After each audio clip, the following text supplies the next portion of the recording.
سورہ یاسین رکوع نمبر 2 تلاوت وَاضْرِبْ لَهُمْ مَثَلًا أَصْحَابَ الْقَرْيَةِ إِذْ جَاءَهَا الْمُرْسَلُونَ إِذْ أَرْسَلْنَا إِلَيْهِمُ اثْنَيْنِ فَكَذَّبُوهُمَا فَعَزَّزْنَا بِثَالِثٍ فَقَالُوا إِنَّا إِلَيْكُمْ مُرْسَلُونَ قَالُوا مَا أَنْتُمْ إِلَّا بَشَرٌ مِثْلُنَا وَمَا أَنزَلَ الرَّحْمَنُ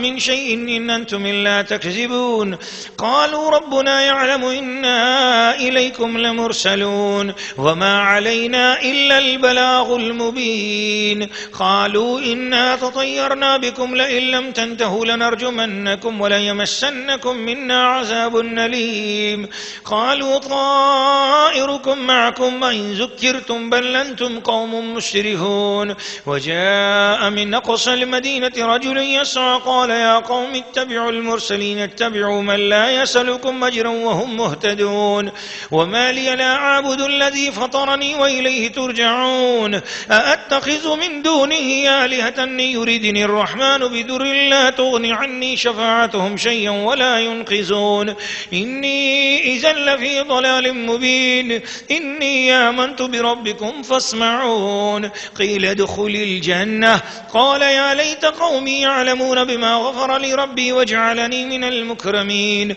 وما أنزلنا على قومه من بعده من جند من السماء وما كنا منزلين إن كانت إلا صيحة واحدة فإذا هم خامدون يا حسرة على العباد ما يأتيهم من رسول إلا كانوا به يستهزئون ألم يروا كم أهلكنا قبلهم من القرون أنهم إليهم لا يرجعون وإن كل لما جميع لدينا محضرون. سورہ یاسین رکوع نمبر 2 ترجمہ کنز الایمان. اور ان سے نشانیاں بیان کرو اس شہر والوں کی جب ان کے پاس فرستادے یعنی رسول آئے. جب ہم نے ان کی طرف 2 بھیجے پھر انہوں نے ان کو جھٹلایا تو ہم نے تیسرے سے زور دیا. اب ان سب نے کہا کہ بے شک ہم تمہاری طرف بھیجے گئے ہیں. بولے تم تو نہیں مگر ہم جیسے آدمی اور رحمان نے کچھ نہیں اتارا, تم نرے جھوٹے ہو. وہ بولے ہمارا رب جانتا ہے کہ بے شک ضرور ہم تمہاری طرف بھیجے گئے ہیں. ہمارے ذمہ نہیں مگر صاف پہنچا دینا. بولے ہم تمہیں منحوس سمجھتے ہیں, بے شک اگر تم باز نہ آئے تو ضرور ہم تمہیں سنگسار کر دیں گے. بے شک ہمارے ہاتھوں تم پر دکھ کی مار پڑے گی. انہوں نے فرمایا تمہاری نحوست تو تمہارے ساتھ ہے, کیا اس پر بھی دیکھتے ہو کہ تم سمجھائے گئے, بلکہ تم حد سے بڑھنے والے لوگ ہو. اور شہر کے پرلے کنارے سے ایک مرد دوڑتا آیا, بولا اے میری قوم بھیجے ہوں کی پیروی کرو, ایسوں کی پیروی کرو جو تم سے کچھ نیک یعنی اجر نہیں مانگتے اور وہ راہ پر ہیں. اور مجھے کیا ہے کہ میں اس کی بندگی نہ کروں جس نے مجھے پیدا کیا اور اسی کی طرف تمہیں پلٹنا ہے. کیا اللہ کے سوا اور خدا ٹھہراؤں؟ اگر رحمان میرا کچھ برا چاہے تو ان کی سفارش میرے کچھ کام نہ آئے اور وہ نہ مجھے بچا سکیں. بے شک جب تو میں کھلی گمراہی میں ہوں. مقرر میں تمہارے رب پر ایمان لایا تو میری سنو. اس سے فرمایا گیا کہ جنت میں داخل ہو.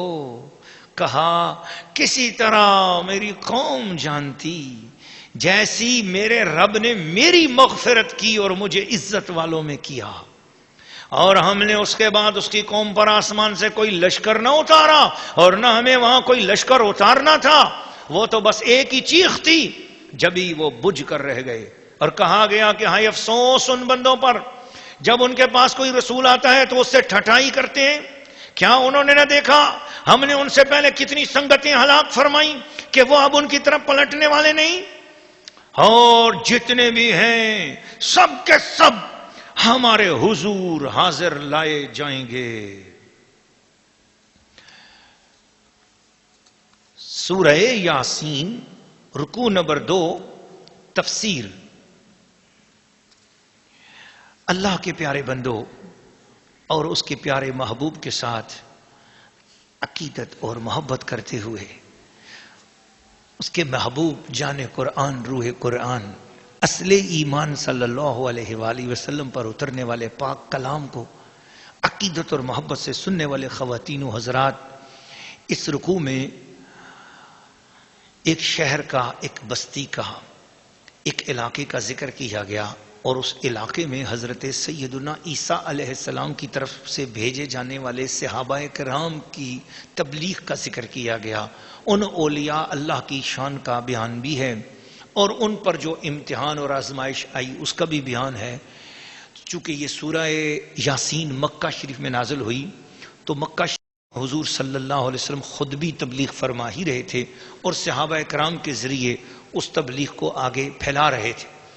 تو یقیناً اس وقت رستے میں تکالیف اور پریشانیاں آ رہی تھیں، لہٰذا دین کی تبلیغ کرنے والوں کو اس واقعے کے ذریعے بہت سارا صبر ملتا ہے، ہمت ملتی ہے، برداشت ملتی ہے، اور انہیں بتایا جاتا ہے کہ دین کے رستے میں دیکھو کتنی کتنی تکلیفیں آتی ہیں، مگر بڑے طریقے سے دین کی تبلیغ کی جاتی ہے. آئیے مختصر طریقے سے اذان عشاء سے پہلے ہم اس کو سماعت کر لیتے ہیں. حضرت عیسیٰ علیہ السلام کے واقعہ کا مختصر بیان یہ ہے کہ حضرت عیسیٰ علیہ السلام نے اپنے دو حواریوں صادق اور صدوق رضی اللہ تعالیٰ عنہما کو انطاکیہ بھیجا. انطاکیہ ایک بڑا شہر ہے جس میں کئی چشمے ہیں، کئی پہاڑ ہیں، اور ایک سنگین شہر پناہ ہے. 12 میل کے اندر وہ شہر بستا ہے. حضرت عیسیٰ علیہ السلام نے جب ان کو بھیجا تو وہاں وہ لوگ بت پرست تھے، بتوں کی پوجا کرتے تھے، شرک کرتے تھے. ان کو شرک سے بچانے کے لیے حضرت صادق اور صدوق رضی اللہ تعالی عنہما جب وہاں پر پہنچے تو شہر کے قریب پہنچے تو انہوں نے حضرت صادق اور صدوق نے دیکھا کہ ایک بوڑھا آدمی ہے اور بکریاں چرا رہا ہے. اس شخص کا نام حبیب نجار تھا. اس نے ان کا حال دریافت کیا کہ ہاں جناب، آپ لوگ کوئی نئے آئے لگتے ہو، کون ہو؟ انہوں نے بتایا کہ ہم حضرت عیسیٰ علیہ السلام کے بھیجے ہوئے ہیں، دین حق کی دعوت دینے آئے ہیں، بت پرستی چھوڑ کر خدا پرستی اختیار کرو. حبیب نجار نے کہا کہ مجھے نشانی بتاؤ. کیا نشانی تمہارے پاس؟ فرمایا جو فیض ہمارے رسول کا ہے وہی فیض ہمارے پاس ہے. کہا تمہارے رسول کا کیا فیض ہے؟ کہا ہمارے رسول کا فیض یہ ہے کہ جس بیمار کے ساتھ ہاتھ لگاتے ہیں وہ اچھا ہو جاتا ہے. حضور عیسیٰ علیہ السلام اللہ کے پیارے بندے ہیں اور اس کے رسول ہیں، ہمیں انہوں نے بھیجا ہے، اب ہم بھی جس بیمار کے ساتھ ہاتھ لگاتے ہیں وہ بیمار اچھا ہو جاتا ہے. اس سے پتہ یہ چلا، یہاں رک جائیے اور میں آپ کو بتانا چاہتا ہوں، اس سے پتہ یہ چلا کہ فیوزات نبوت آگے چلتے ہیں اور وہ فیوزات ولایت کو چمکاتے چلے جاتے ہیں. رسول پاک صلی اللہ علیہ وسلم کا ہی فیض ہے جو کائنات کے اندر جتنے اولیاء اللہ کی کرامات ظاہر ہوتی ہیں ان کے پیچھے رسول پاک کا فیض جاری ہوتا ہے. تو ہم اندھوں کو بینا کر دیتے ہیں، ہم برس والے کا مرض دور کر دیتے ہیں. حبیب نجار نے کہا جی میرا ایک بیٹا 2 سال سے بیمار ہے اور وہ تو اٹھ بھی نہیں سکتا، چرپائی پر ہی اس کی ساری ضروریات ہم پوری کرتے ہیں اور بڑا ہمارے لیے پریشانی ہے. مستقبل کی نشانی وہی ایک ہی بیٹا ہے، نظر کرم فرمائیں. کہنے لگے چلو تمہارے گھر چلتے ہیں. تو اس بستی میں شہر انطاکیہ میں پہنچتے ہی سب سے پہلا یہ کام آ گیا، اور حبیب نجار جو ایک کھیتوں میں کام کرنے والے ایک مسکین آدمی تھے، آپ اس کے ساتھ چل پڑے اور ان کے گھر پہنچے. اور جو ہی ان کے بیٹے کو دیکھا صرف اس کے اوپر سر سے ہاتھ پھیرنا شروع کیا، پاؤں کی طرف لے کر گئے. جدھر حضرت صادق اور صدوق رضی اللہ تعالیٰ عنہما ان میں سے کسی ایک کا یا ان دونوں کا جدھر سے ہاتھ پھرتا جا رہا تھا، بیماری دور ہوتی جا رہی تھی. حبیب نجار کا بیٹا اٹھ کر اسی وقت بیٹھ گیا. یہ واقعے کی خبر ساتھ والے ہمسایوں کو پتہ چلی، انہوں نے اس کو بتایا، انہوں نے اس کو بتایا، انہوں نے اس کو بتایا. پھر وہ یہ واقعہ اور یہ کرامت ایسی مشہور ہوئی کہ سارے شہر کے اندر اطلاع پھیل گئی کہ وہ حبیب نجار کے گھر میں ایسے بزرگ آئے ہیں، بیماروں سے ہاتھ لگاتے ہیں تو شفا یاب ہو جاتی. خلق کثیر نے آنا شروع کر دیا. اب کسی کی پھوپھی بیمار ہے, کسی کی نانی بیمار ہے, کسی کا بچہ بیمار ہے, کسی کا ابو بیمار ہے, کسی کا بھائی بیمار ہے. لوگ اپنے اپنے سب لوگوں کو لے کے آتے گئے اور یوں شفائیں پاتے گئے. اور وہ جس کو بھی کہتے کہ ہاں بھائی تم نے شفا پانی ہے, جی پانی ہے, پر ہماری شرط یہ ہے. کیا شرط ہے جی؟ کوئی ہدیہ نہیں, کوئی نذرانہ نہیں, بس تم نے آج کے بعد صرف اللہ کی بندگی کرنی ہے, کسی غیر اللہ کی بندگی نہیں کرنی ہے. تو اولیاء اللہ اپنی کرامتیں جو دکھاتے ہیں ان کا مقصد بھی یہی ہوتا ہے کہ آؤ تمہاری مشکل ہم کر دیتے ہیں, لیکن تم نے اپنی پیشانی اللہ کے حضور جھکانی ہے. یہ بہانے سے جو ہے نا وہ نمازی بنایا جاتا ہے. رب تعالیٰ کے دروازے پر پہنچانے کا ایک بہانہ ہوتا ہے. کرامت تو دکھانا ایک بہانہ ہے, اصل مقصد یہ ہے کہ کسی بہانے یہ میرے مولا کی طرف پلٹ جائے, یہ رب تک کو بھولا ہوا ہے, اپنے رب کو یاد کر لے. تو اس طرح تقریباً آدھا شہر مسلمان ہو گیا. خلق کثیر نے ان کے ہاتھوں پر اپنے امراض سے شفا پائی. یہ خبر جب بادشاہ کو پہنچی, کیونکہ بادشاہ جو ہے وہ بتوں کے نذرانے وصول کرتا تھا, اب 50% یکدم کمائی ختم ہو گئی. اب ظاہر ہے بتوں کو نذرانے بھی دیں اور ساتھ اللہ تعالیٰ کا ذکر بھی کریں, ایسا تو نہیں ہوگا. ہاں یہ منافقت ہے, یہ دجل ہے, یہ فریب ہے, اور کبھی اس فریب کے ساتھ کوئی اللہ تعالیٰ کی بارگاہ میں قرب نہیں پا سکتا. اس لیے انہوں نے جو ہے نا وہ بتوں کے چڑھاوے بند کر دیے اور صنم خانوں میں جانا چھوڑ دیا, بت خانوں میں جانا چھوڑ دیا, اور اپنی مسجدیں بنا لی اور اللہ کی یاد کرنے لگ گئے. بادشاہ نے ان دونوں کو بلایا اور کہا کہ ہمارے معبودوں کے سوا کوئی اور معبود ہے؟ ان دونوں نے کہا ہاں وہی ہے جس نے تجھے اور تیرے معبودوں کو پیدا کیا ہے. پھر جناب ایک دم اتنا سچا کڑوا جواب, انہوں حالانکہ حق جواب تھا لیکن انہوں نے سنا اور ایسی باتیں کرنے لگ گئے. پھر ان لوگوں کے در پہ ہو گئے اور مارا اور دونوں کو قید کر لیا. پھر حضرت عیسیٰ علیہ السلام نے ایک اور فعززنا بثالث, ایک اور صحابی کو بھیجا جن کا نام حضرت شمون رضی اللہ تعالیٰ عنہ تھا. وہ آئے, وہ اجنبی بن کے آئے اور انہوں نے آ کر شہر میں داخل ہوئے اور بادشاہ کے جو لوگ ہیں ان سے راہ و رسم پیدا کی. یہاں سے یہ تھوڑا سا پتہ چلتا ہے کہ اہل حق لوگوں کو چاہیے کہ وہ اہل حق کی مدد کرنے کے لیے دربار کے بادشاہوں میں تعلقات اپنے پیدا کریں, اور تاکہ وہاں ان کے تعلقات کی وجہ سے فقراء کو اور نیک لوگوں کو مدد نصیب ہو مشکل وقت میں.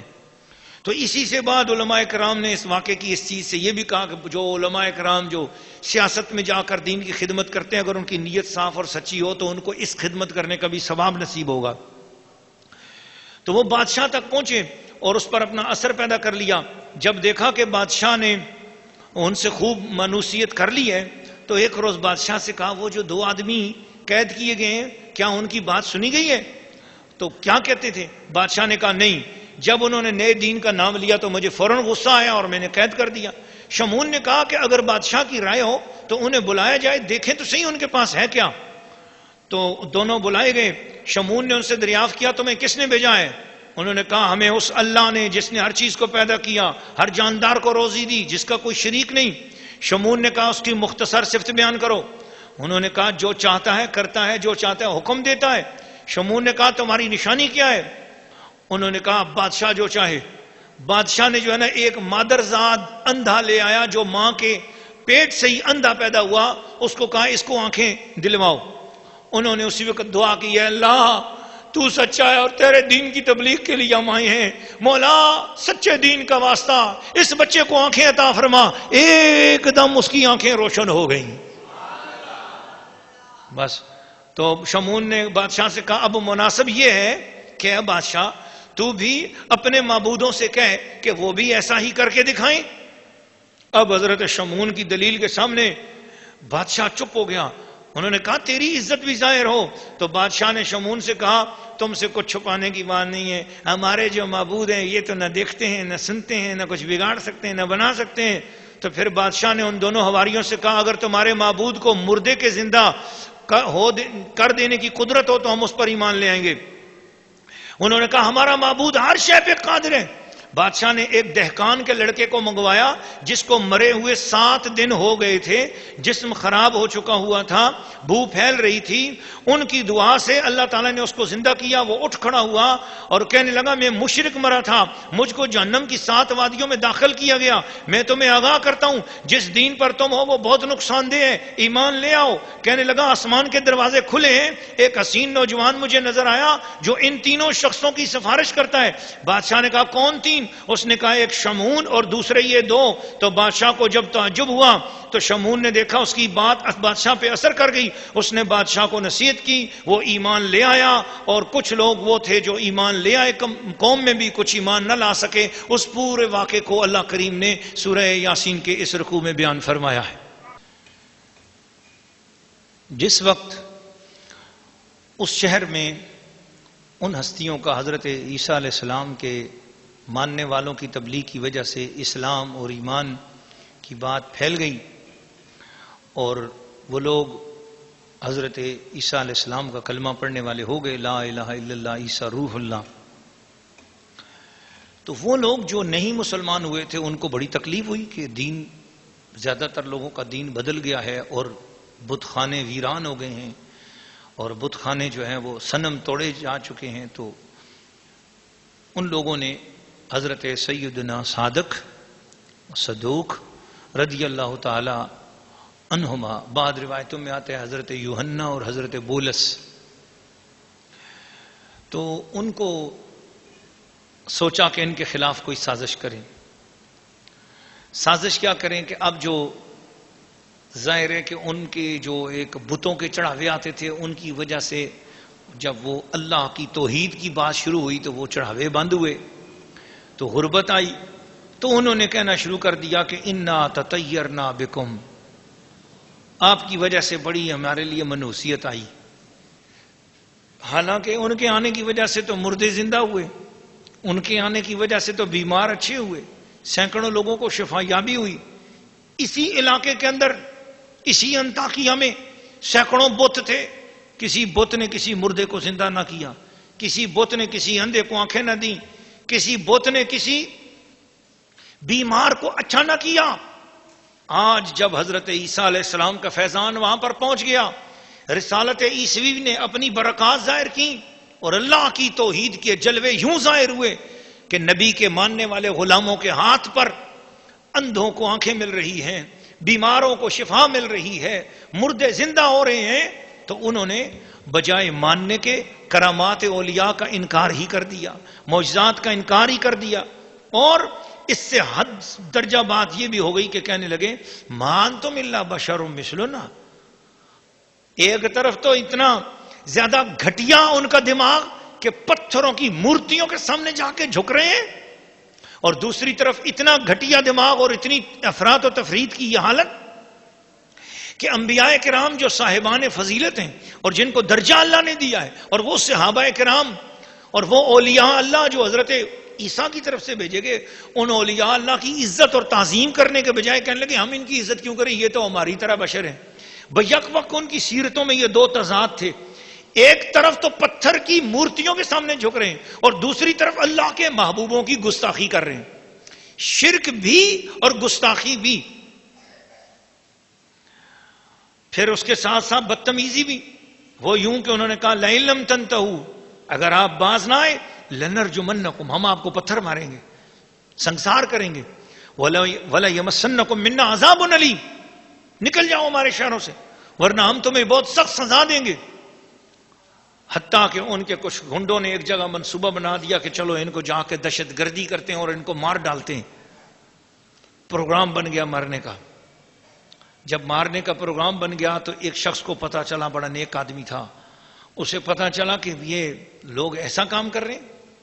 تو اس نے ان کو سمجھانے کے لیے جب اطلاع ملی تو وہ شہر کے وہی پرلے کنارے پہ رہتا تھا، وہ پرلے کنارے پہ ہوئی روایت میں آتا ہے وہی حبیب نجار تھے.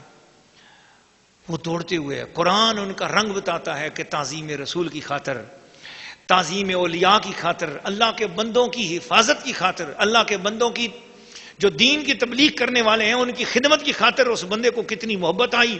اور وہ وہاں سے دوڑا وجاء من اقصى المدینۃ رجل یسعی، اس شہر کے پرلے کنارے سے وہ دوڑتا ہوا آیا. گویا پتا چلا کہ جب اللہ کے محبوب ولیوں اولیاء اللہ کی طرف آپ جس رنگ میں جا رہے ہوتے ہو نا، آپ کی وہ ادا بھی رب کریم دیکھ رہا ہوتا ہے. سبحان اللہ. کس طرح میرے محبوبوں اور میرے اولیاء اللہ کی جانب جانے والے کس عقیدت سے کس محبت سے جا رہے ہیں.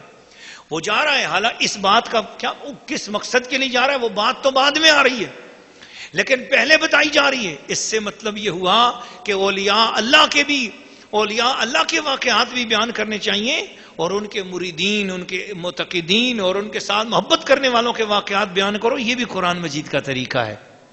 تو کہا وجاء من اقصى المدینۃ رجل یسعی. اس سے کیا مل رہا ہے؟ کیا فیض مل رہا ہے؟ اس سے یہی فیض مل رہا ہے کہ اولیاء اللہ کی طرف جو عقیدت اور محبت کی طرف جایا جائے، وہ جانا بھی رب کی بارگاہ میں بڑا قیمت رکھتا ہے. رب اس جانے کو بھی نہیں بھولتا. تم یہ نہ سمجھنا کہ وہاں پہنچ جائیں گے تو فیض ملے گا، نہ. جو چل رہے ہو اس طرف، تمہارے چلنے پر بھی جو ہے نا وہ ادھر سے نگاہ رحمت ہو رہی ہے. قال یا قوم اتبعوا المرسلین، جا کر کہا او قوم والو، او میری قوم والو، مجھے دیکھو، میں بڑا ہوں، بزرگ ہوں، بوڑھا ہوں. اتبعوا المرسلین، ان اللہ والوں کی، ان بھیجے ہوں کی اتباع کرو، اور ان کے وسیلے سے اتباع رسول کرو. یہ نسبت رسولی بانٹنے آئے، تعظیم کرو. اتبعوا من لا یسألکم اجرا وهم مہتدون. بتاؤ نا، جب سے یہ آئے تم سے کسی سے کوئی ہدیہ مانگا، کوئی نذرانہ مانگا؟ تم نے کیا ان کی خدمت کی آج تک؟ کچھ کیا تم نے؟ وما لی لا اعبد الذی فطرنی والیہ ترجعون. انہوں نے کہا تو کس کی بندگی کرتا ہے؟ کہا میں اللہ کی بندگی کرتا ہوں، اس نے مجھے بنایا ہے اور اسی کی طرف جانا ہے. انہوں نے پکڑ کر ان کو شہید کر دیا. حضرت حبیب نجار کو شہید کر دیا. جب حضرت حبیب نجار کو شہید کر دیا، دوسرے غنڈوں نے غلبہ پا لیا. حضرت صادق اور صدوق کو پکڑ لیا. کہا آپ کہتے ہو مرنے کے بعد زندہ ہونا ہے، وہ تو پہلے آپ نے جادو کے زور سے کیا، یہ اب اپنے اس دوست کو زندہ کرو، یہ حبیب نجار کو زندہ کر کے دکھاؤ.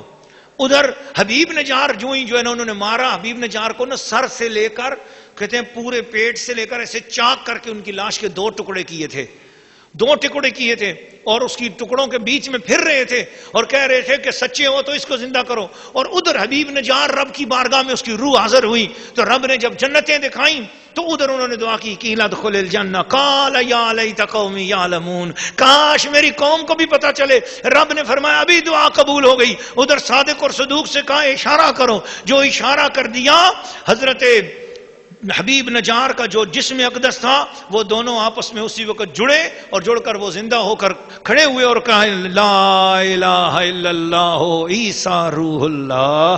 انہوں نے اپنے نبی کا کلمہ پڑھا اور زندہ ہو گئے. قرآن اس منظر کو بیان کرتا ہے. پھر انہوں نے کہا بما غفر لی ربی وجعلنی من المکرمین، اللہ نے مجھے بخش دیا، اللہ نے مجھے عزت عطا کی. لوگوں دیکھ لو، بس یہ منظر دیکھنا تھا. سینکڑوں کی تعداد میں جو بت پرست تھے انہوں نے بھی کلمہ پڑھا لا الہ الا اللہ عیسیٰ روح اللہ. اور ہم اس کلمے کی بنیاد پر تمام اولیاء اللہ کے وسیلے سے اس نبی کا کلمہ پڑھتے ہیں جس نبی کا کلمہ حضرت عیسیٰ علیہ السلام بھی پڑھتے ہیں. اور ایک وقت آئے گا اسی کلمے کی بھی تبلیغ فرمائیں گے. تو آئیے اسی کلمے کو ایک مرتبہ پڑھتے ہیں اور سورہ یاسین کے اس دوسرے رکوع کی تفسیر کا اختتام کرتے ہیں. بلند آواز سے لا الہ الا اللہ محمد الرسول